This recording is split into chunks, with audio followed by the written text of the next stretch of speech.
Please subscribe Tito Manny Vlog.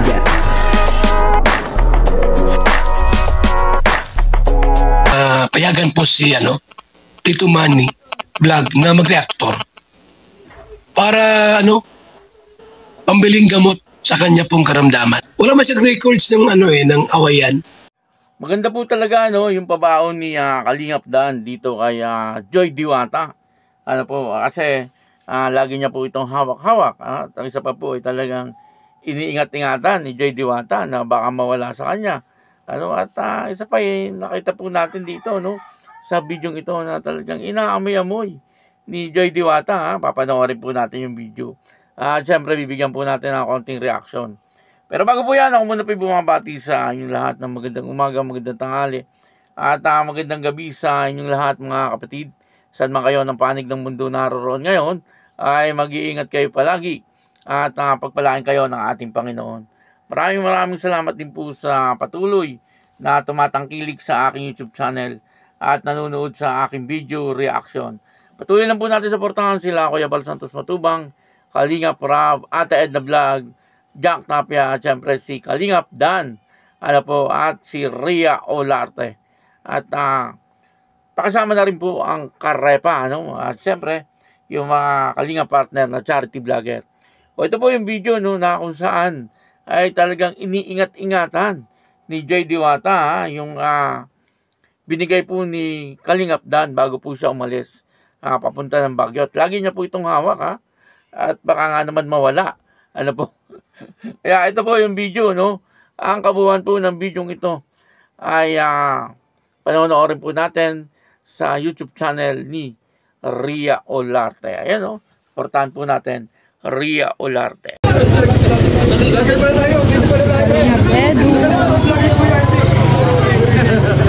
Si Joy.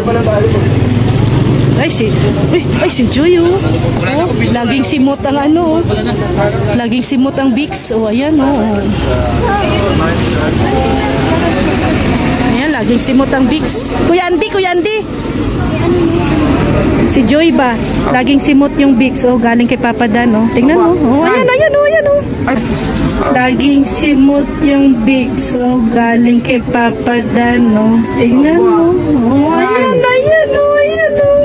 ay, grabe, Ay, magaling dito po kami ngayon, sa, harap ng White Mansion.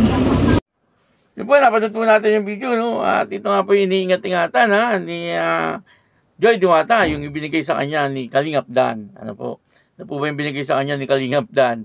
Yung Vicks, yun po ang binigay sa kanya ni Kalingap Dan, At talagang dito nakikita po natin na talagang iniingat-ingatan ni Joy Diwata, At lagi niyang hawak-hawak ito pong binigay ni Kalingap Dan, At inaamoy-amoy niya, Di po natin alam, baka nahihilo po itong si Joy Diwata o baka naaalala niya itong si Kalingap Dan, Kaya ang ginagawa niya ay yung pabaon sa kanya ni Kalingap Dan na Vicks, inaamoy-amoy niya. Nang sa ganon, siyempre, parang katabi na niya rin itong si Kalingap Dan.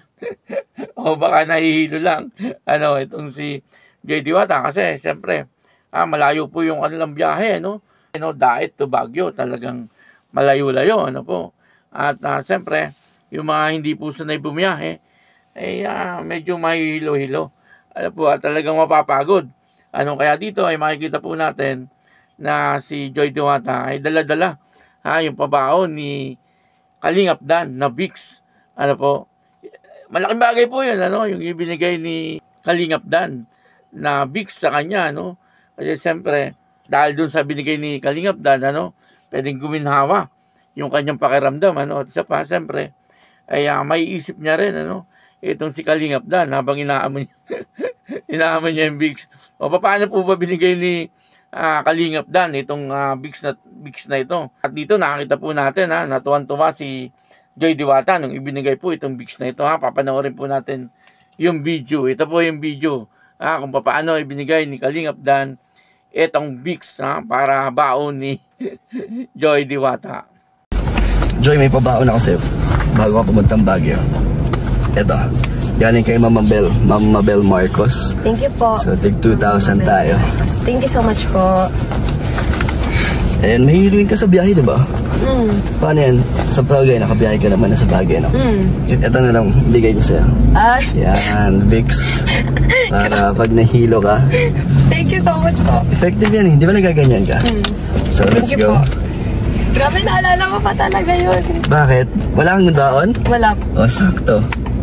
So, magagamit ka ni Joy. Excited na Sayang, kayo? di ka kasama. Kaya nga eh. O yun po, no? Binigay po ni Kalingap Dan itong Vicks, ano? Doon po sa sasakyan. Ano po, kasi siyempre, ay hindi po makakasama itong si Kalingap Dan sa dahilan nga po na bagong opera po siya, no?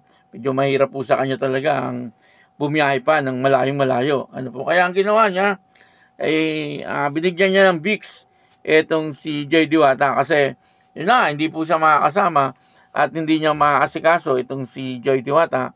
Kaya yun, ano, binigyan niya ng Vicks, ano, kahit pa paano, ay makakatulong po siya, no, sa pamamagitan ng Vicks.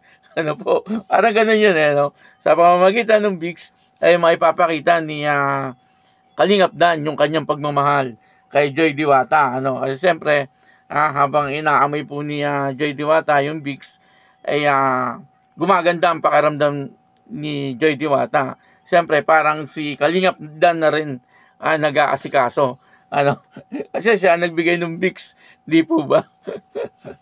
medyo malabo yung ating explanation, ano? Pero para sa akin, parang gano'n, ano po, na talagang sa pamamagitan ng Vicks, ay parang naipapakita na rin ni Kalingap Dan yung kanyang pag-aasikaso dito kay Joy Diwata. Ano po? At nakakatuwa, ano po, na talaga namang dala-dala lagi ni Joy Diwata yung Vicks, ano? At nakita naman po natin, ano, malayo po yung camera nun ni Rhea Olarte. Kumbaga, behind the scene kasi po yun, eh, no? Talagang makikita po natin na medyo malayo yung camera. Pero dito, nasilip ni Rhea Olarte, no? Nasilip ni Rhea Olarte na talagang inaamoy-amoy ni Joy Diwata yung Vicks at tuwang-tuwa po, ano? Si Rhea Olarte, nung nakita niya, sabi niya, ay, inaamoy-amoy ni Joy Diwata, yung binigay ni Kalingap Dan. Kaya yun, siyempre, ako naman po ay reactor at nagmamaritis din. Kaya yun, binigyan po natin ng reaction. Ano. Kasi dito po, sa pamamagitan po ng maliliit na bagay, naipapakita po yung pagmamahal ng isang tao. Bagamat Vicks yun, ano po, ay napakalaking bagay para kay Joy Diwata. Kumbaga, yung pagmamalasakit ni Kalingap Dan ay naandon. Ano, kahit na po Vicks yung ibinigay niya, pero napakalaking bagay po noon kay Joy Diwata. Ano, kasi, siyempre, gagaan po yung kanyang pakiramdam, ano, dahil po doon sa Vicks na yon. At tuwing maamoy niya po yon, ay maaalala niya, siyempre, itong si Kalingap Dan. Ano. Kaya yun, ano, dito po ay nakita po natin na talagang iniingat-ingatan ni Joy Diwata yung ibinigay ni Kalingap Dan, ano. Bagamat maliit lang yon, pero malaki po ang nagagawa, ano, sa buhay ni Joy Diwata, ano po. Kasi dahil doon, siyempre, nagiging maayos po ang kanyang pakiramdam, ano po. At yun na, ano, dito po sa Baguio, nakita po natin na masaya naman itong si Joy Diwata, ano. Kahit na wala si Kalingap Dan, medyo na-enjoy naman niya yung kanyang sarili. Siguro, mas maganda, no? Mas masaya po siya kung kasama po niya si Kalingap Dan. Kumbaga si Joy lang yung walang kapartner doon sa love team. Ano po, siguro mas masaya, no? Hindi lang po yung si Joy Diwata, yung buong team ng Kalingap ay mas masaya, ano po, kung kasama si Kalingap Dan, ano. Pero siyempre, mas masaya si Joy Diwata, ano po, kung sakaling nakasama si Kalingap Dan. Sabi nga po ng iba, may mga biyahe pa naman pong iba sa Boracay, ano. Pupunta po sila ng Boracay, yun naman po ang aabangan natin, ano, yung pagpunta po nila ng Boracay. At sigurado kasama na po rito si Kalingap Dan, ano, sa pagpunta sa Boracay. Ano po. At siyempre, inaabangan din po natin, kung ano po yung pasalubong ni Joy Diwata kay Kalingap Dan. Kasi nangako po siya, na meron po siyang pasalubong dito kay Kalingap Dan, ano. Si Joy Diwata, di po ba sabi niya, bibilhan daw niya ng pasalubong itong si Kalingap Dan. At yun ang inaabangan natin, ano, yung kanyang pasalubong. Ano po, abang-abang lang tayo. No? At patuloy po tayo, siyempre, sa pagsubaybay at pagsuporta sa Danjoy. Ano? Napakagandang teleserye ano po, ng Danjoy. Ano po? At maraming talagang sorpresa na ipinapalabas na hindi po natin nakalain. Tapos biglang ipalalabas na talaga namang yung mga nanonood, minsan ay kinikilig, minsan ay umiiyak. Maraming sorpresa dito po sa Danjoy. Kaya abangan lang po natin at maraming salamat po sa inyong lahat. Ako po si Tito Manny Vlog na nagsasabing God bless you all. Diyos mabalos.